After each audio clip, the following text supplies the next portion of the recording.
Welcome to Asian ID. There is something strangely dangerous about watching a couple become sweeter outside the screen than inside the story itself, isn't there? At first, audiences thought they were merely following another promotional campaign built around chemistry and carefully edited romance, didn't they? But somewhere between the late-night script readings, the street-side rehearsals, the accidental hand touches, and the quietly exchanged smiles, the line separating performance from reality began to dissolve in front of everyone's eyes, didn't it? And perhaps that is exactly why this CP has become so addictive to watch, hasn't it? Because they are not selling exaggerated declarations of love or dramatic tabloid scandals, are they? Instead, they are selling fragments of ordinary tenderness that feel terrifyingly believable, aren't they? A hooked pinky finger beneath a street lamp, a coat casually draped over cold shoulders, a laugh breaking through exhaustion after midnight filming, or a tiny pause before letting go of someone's sleeve somehow feels more intimate than scripted kisses ever could, doesn't it? The famous street rehearsal clip became the perfect example of this emotional phenomenon,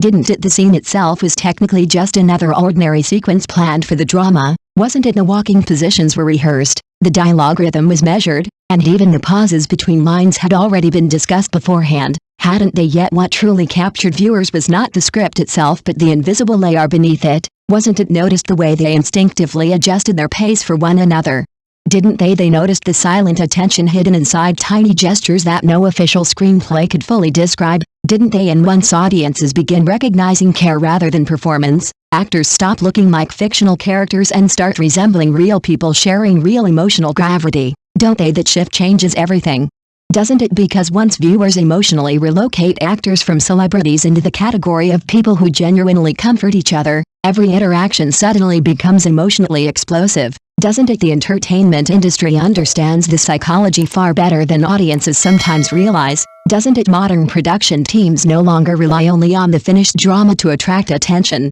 do they now? The backstage itself has become a second stage where intimacy can continue performing long after filming ends, hasn't it? A makeup artist's joke, an unscripted laugh during rehearsal, or a blurry phone recording of actors sharing food behind the monitor can instantly become viral emotional currency online. Candidate for production companies, this strategy is almost frighteningly efficient, isn't it? Because compared to expensive advertising campaigns, nothing spreads faster than the illusion of authentic emotional closeness. Does it? Audiences crave reality so deeply now that even manufactured authenticity can feel comforting if presented delicately enough, can't it? That is the paradox of internet-era fandom culture, isn't it? People know they are watching edited fragments selected for emotional impact, yet they still willingly surrender to the fantasy because modern life itself often feels emotionally exhausting, doesn't it? Especially for adults drowning beneath work pressure, loneliness, financial anxiety, and emotional fatigue. These tiny moments of softness become a kind of emotional medicine, don't they? Someone online wrote, "Watching them cover each other with jackets makes me believe the world still has gentle things left in it," didn't they? And perhaps that comment reveals more about society's emotional hunger than about the actors themselves, doesn't it? Because fans are not merely consuming entertainment anymore, are they? They are borrowing warmth from strangers to survive their own cold realities, aren't they? That is why people begin placing actors inside imaginary emotional boxes, protecting them like symbolic representations of the tenderness missing from everyday life,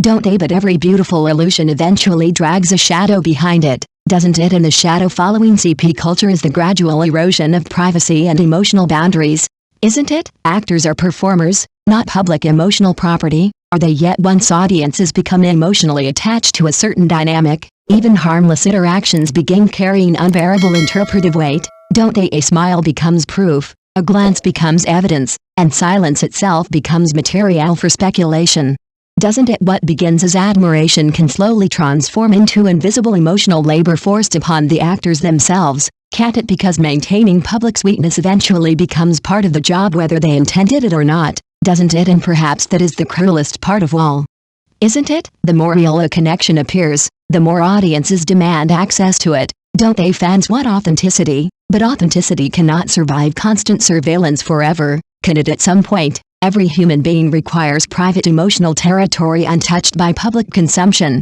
don't they? That is why healthier boundaries matter not only for actors but also for audiences themselves, don't they? Production teams should give performers clearer choices regarding backstage exposure and interaction marketing, shouldn't they? Actors and agencies should also establish emotional boundaries early while learning how to redirect excessive speculation with humor instead of hostility. Shouldn't they, and perhaps fans themselves, carry the greatest responsibility of all, don't they? Because loving someone with boundaries is far more difficult than consuming them endlessly. Isn't it? The truth is that fandom culture becomes dangerous the moment affection transforms into entitlement.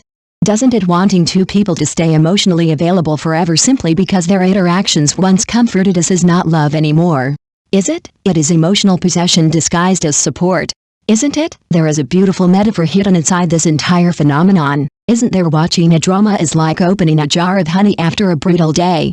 Isn't it? You want to taste every drop because sweetness feels rare and precious now, doesn't it? But if you scrape the jar too aggressively every single day, eventually the glass itself begins to crack, doesn't it? Distance, strangely enough, is sometimes what preserves sweetness beyond jest.